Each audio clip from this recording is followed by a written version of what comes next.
Hello friends, ఎలా ఉన్నారు? నేను బాగున్నాను. మీరందరూ బాగుండాలని కోరుకుంటున్నాను. ఇప్పుడు కథలోకి వెళ్ళిపోదామా? మరి కథ పేరు మేఘ సందేశం. ఆ రోజు ముకుంద్ పుట్టినరోజు. ముందు రోజు అర్ధరాత్రి 12 గంటలకు అందరూ గ్రీట్ చేశారు. తెల్లారందేట్లుగా ఆన్లైన్లో షర్ట్ సెలెక్ట్ చేసి పంపింది. ముకుంద్కి డెలివరీ చేసినట్లు మెసేజ్ వచ్చింది. ఆతృతగా ఎదురుచూస్తుంది, కాల్ చేసి మెచ్చుకుంటాడేమోనని. అరగంట గడిచినా ముకుంద్ నుండి మెసేజ్ లేదు. సాయంత్రం కలుస్తున్నాముగా, అప్పుడు ఆ షర్ట్ వేసుకొచ్చి నన్ను సర్ప్రైజ్ చేయాలనుకుంటున్నాడా? పోనీ నేనే ఆ షర్ట్ వేసుకురమ్మని అడిగితే? ఏవేవో ఊహలు. ఇక ఆగలే కాల్ చేసింది. Happy birthday again. Mukund shirt నచ్చిందా అని అడిగింది. Yeah thank you. నచ్చిందా? బాగానే ఉంది. అంటే నచ్చలేదా? నాకు బ్లూ అంత ఇష్టం ఉండదు. నాకు ఇష్టమైన కలర్ గ్రే. బట్ ఓకే, 2 సార్లు వేసుకుని ఎవరికన్నా ఇచ్చేయచ్చు. ఎంతో క్యాజువల్గా చెప్పాడు ముకుంద్.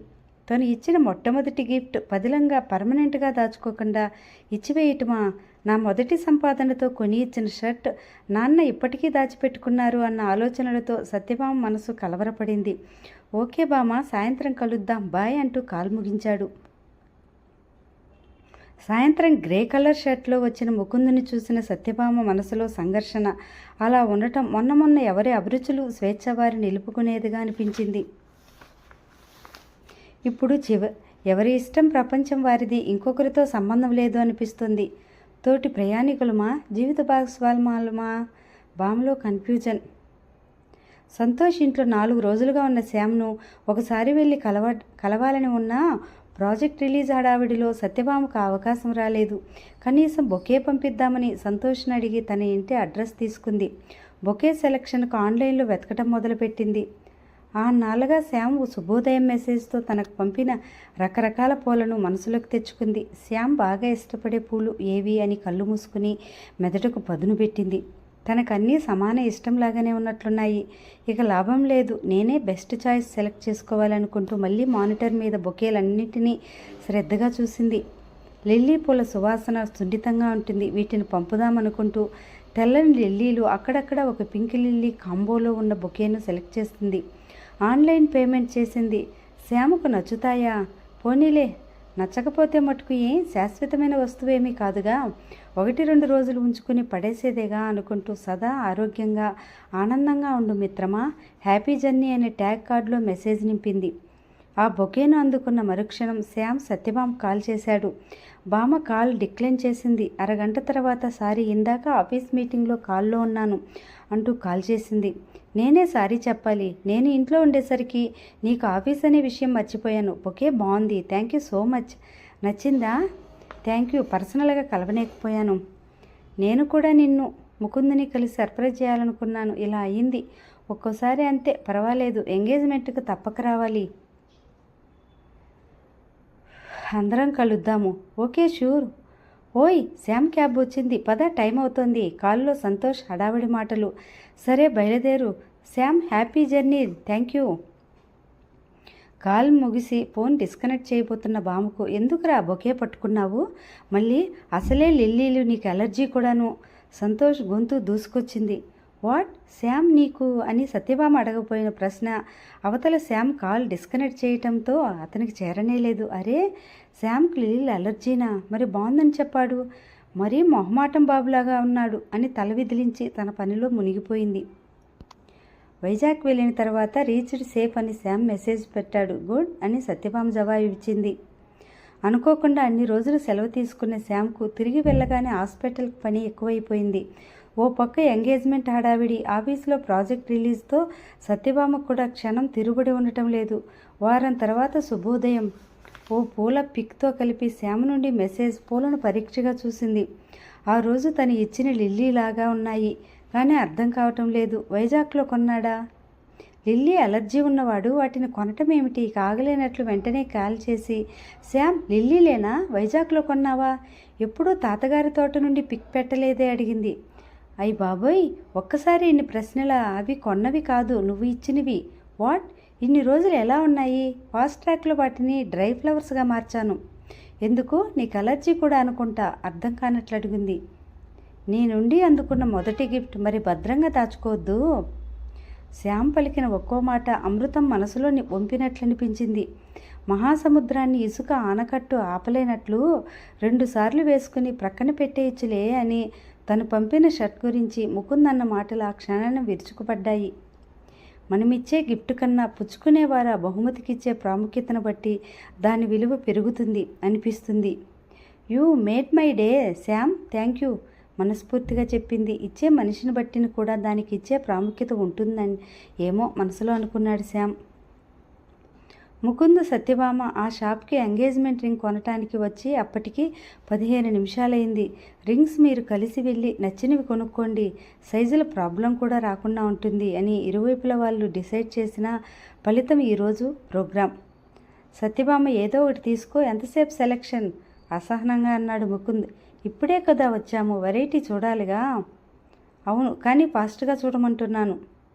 10 నిమిషాల్లో ఆ కార్యక్రమం ముగించి బిల్లింగ్కు ఇచ్చింది.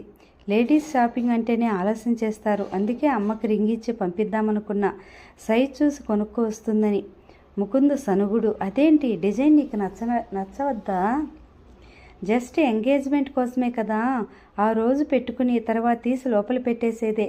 నాకు రింగు పెట్టుకునే అలవాటు లేదు, అది పెట్టుకుంటే అంత కంఫర్ట్గా ఉండదు.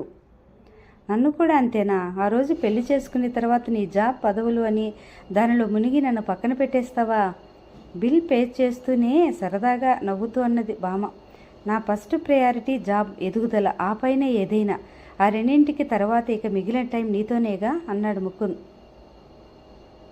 మనుషులు కలవటం, కబుర్లు చెప్పుకోవటం, సరదాలు సంతోషాలు ఏమీ ఉండవా?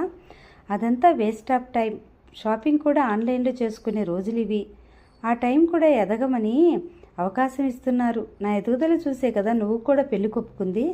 ఒక్క నిమిషం ముకుంద్ మాటలకు మ్రాన్పడిపోయింది సత్యభామ. అంతలోనే తనను సర్దుబాటు చేసుకుని, చాలా క్లారిటీ ఇచ్చావు, థ్యాంక్స్, ఇక మూవ్ అవుదాము, టైం వేస్ట్ ఎందుకు, నాకు కూడా బోల్డ్ పనులున్నాయి అంటూ చకచకా బయటకు నడిచింది. ఏరా, నీ ఫోన్ తీయవే. ఇలా ఆంటీకి కాల్ చేసి ఆమె మొబైల్ ద్వారా నీతో మాట్లాడే పరిస్థితి ఏమిటి? ఆంటీ చెప్పారు 4 రోజులుగా నువ్వు హాస్పిటల్కి కూడా పోవటం లేదని. ఏమైంది? ఆతృతగా అడిగాడు సంతోష్. ఏమీ లేదు, రొటీన్ లైఫ్తో బోర్డమ్ అంతే. ఒక్కరోజు హాస్పిటల్కి వెళ్ళకపోయినా గిలగిలలాడే నువ్వేనా ఈ మాట అనేది? ఏ, నేను మనిషిని కానా? నాకు ఫీలింగ్స్ ఉండవా? కయ్యమన్నాడు శ్యామ్ సుందర్. అరే, ఎందుకురా అంత రైజ్ అయిపోతున్నావు? నేను ఇప్పుడేమన్నానని? సరే, బామ్మగారి ఎంగేజ్మెంట్కి ఎప్పుడు వస్తున్నావు? రావటం లేదు. ఎందుకు? సెలవు లేదు. 4 రోజులుగా ఇలా ఖాళీగా ఇంట్లో కూర్చొని సెలవు లేవంటే నమ్మాలా? అబద్ధం చెప్పుకో. ఇప్పుడు సెలవులో ఉన్నాను కాబట్టి అప్పుడు లేవంటున్నాను కచ్చగా అన్నాడు శ్యామ్. నువ్వు ప్రేమలో ఉండబట్టే సెలవు లేదు అని వంక చెప్తున్నావు. ఏంటి పిచ్చివాగుడు? నువ్వు బామ్మ ప్రేమలో ఉండబట్టే ఆమె ఎంగేజ్మెంట్ నీకు భరింపలేనిదిగా ఉంది. తను దూరం అయిపోతుందనే భావన నీకు భరింపరాని భారమైంది. అందుకే విరక్తిగా అందరికీ దూరంగా ఒంటరిగా గడుపుతున్నావు. Shut up, don't talk nonsense. నువ్వు సెన్స్లో లేనప్పుడు నీ మనసు ఉచ్చరించిన మాట్రా అది. ప్లీజ్ అర్థం లేకుండా మాట్లాడుకు. సంతోష్, అర్థం చేసుకుని మాట్లాడుతున్నాను. ఆనాడు యాక్సిడెంట్ అయ్యి స్పృహ లేకుండా పడున్న స్థితిలో నువ్వు కలవరించిన పేరు ఏమిటో తెలుసా? సత్యభామ. సత్యభామ అంటూ వచ్చిరాని తెలివితో ఉచ్చరిస్తూనే ఉన్నావు. పొరపాటున అలా అన్నానేమో. కొన్ని సందర్భాల్లో మన మనసు అట్టడుగున పొరల్లో నిక్షిప్తమై ఉన్న భావాజాలం విస్ఫోటనంగా ప్రకటింపబడుతుంది. తాగి వాగే వాళ్ళకు కూడా కొంతమేర ఇదే అప్లై అవుతుంది.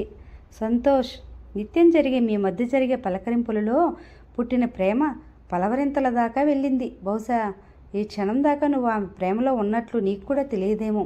You are emotionally hooked by Bhama. మౌనం నీ మనసును తెలుపుతోంది.